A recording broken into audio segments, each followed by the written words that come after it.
Eindgoed al goed voor de voetbalvrouwen van sportclub Heerenveen. 2 weken nog lukt de clubdirectie de stekker eruit om het te volle geldkastje zoer. Uitstel van de inschrijvingstermijn bij het voetbalbond KNVB joeg de vrouwen en haar ouders likwijls de kans om de ontbrekkende €50.000 om terug te gaan bij elkaar te krijgen. Bedrijven langs vragen van wat is er mogelijk, kunnen jullie ons sponsoren?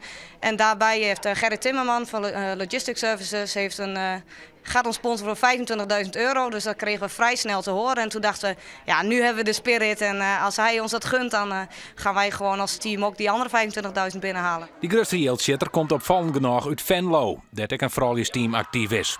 Maar de sponsor vindt het wichtig dat de eredivisie van vrouwen bestaan blijft. De vrede tussen de Veenster vrouwen die het vol protesteerden en de directie is tekenen. En al gaat het voor eerst om een tasseizing voor nog 1 seizoen. Wat we wel weten is dat wij wel duurzaam naar dit initiatief zorgen. Dus wij doen het net om maar even een jaar te overbruggen. De vraag komt wel heel mooi van pas, want wij hebben het echt besloten om de finale, de bekerfinale van de vrouwen in het Abel Lenstra stadion te spelen.